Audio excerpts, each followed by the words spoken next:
Hello friend, welcome to मुन्ने खां sir classes. Friends, आज हम आपको क्लास 10th के मैथमेटिक्स की एक्सरसाइज 5.3 का क्वेश्चन नंबर 8 सॉल्व करके दिखाएंगे। इससे पहले हमने आपको इसके पिछले क्वेश्चन सॉल्व करके दिखा दिए हैं। तो देखिए क्या है question. Find the sum of first 51 terms of an AP whose second and third term are 14 and 18 respectively.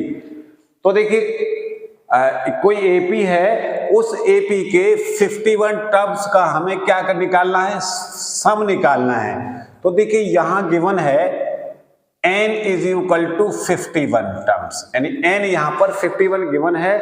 whose second, देखिए सेकंड, तो सेकंड को हम क्या लिखेंगे, यानी सेकंड टर्म है इसका, तो इसको लिखेंगे हम a2 इज इक्वल टू ये 14, और थर्ड टर्म है, और थर्ड टर्म को हम लिखेंगे a3 इज इक्वल टू 18। अब हमें फाइंड करना है, क्या फाइंड करना है, फाइंड द सम, यानी सम फाइंड करना है हमें। तो सम का मतलब हमें s फाइंड करना है इस एपी का। तो आइए हम s फाइंड करेंगे।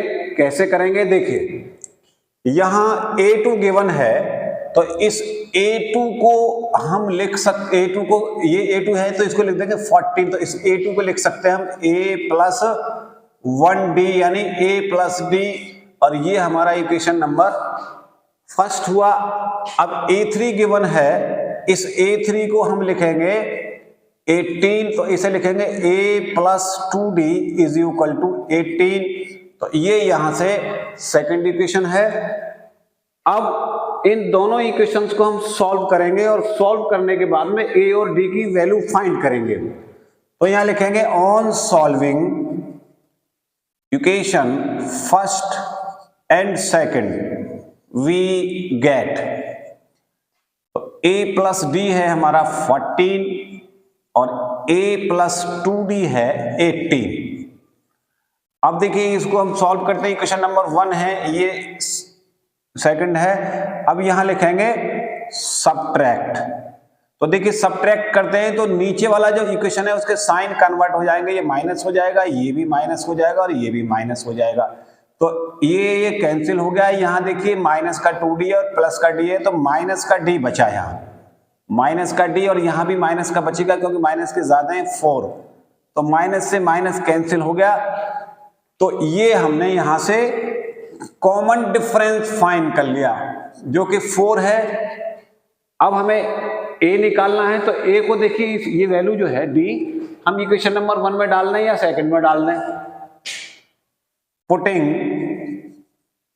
d is equal to 4 in equation first, तो फर्स्ट में डालेंगे तो ये होगा a plus d is equal to कितना है, ये 14, तो d है हमारा 4, तो a plus 4 is equal to 14, और a इज इक्वल टू यहां से हो गया 14 माइनस 4, और a इज इक्वल टू हुआ 10। तो ये a और d, ये दोनों वैल्यू हमने फाइंड कर ली है। अब हमें निकालना है सम। तो सम का फॉर्मूला होता है sum s equal to n upon 2a plus n minus 1 into d, ये होता है।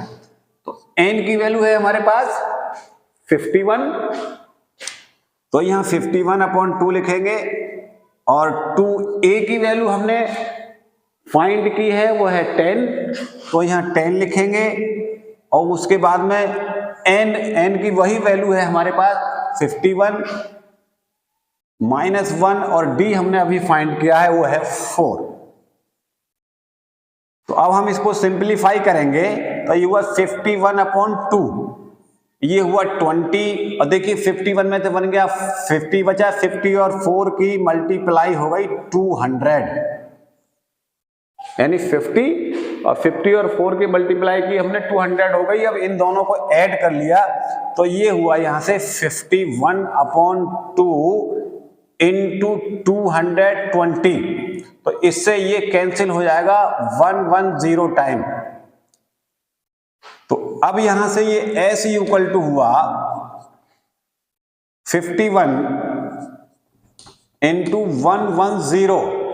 अब 51 और 110 की मल्टीप्लाई करेंगे, तो ये होगा यहां से, देखिए 11 बन जा 11 और 11 5 जा 55 और 56 हुआ और ये 0 यहां आ जाएगा, तो ये S आ गया हमारा 5610। तो फ्रेंड्स देखिए हमने यहां पर सम फाइंड कर लिया है। अगर फ्रेंड्स ये वीडियो आपको अच्छी लगी हो तो हमारे इस चैनल को सब्सक्राइब करें, शेयर करें, लाइक करें और जो बेल आइकॉन है उसको दबाना ना भूलें। Thank you.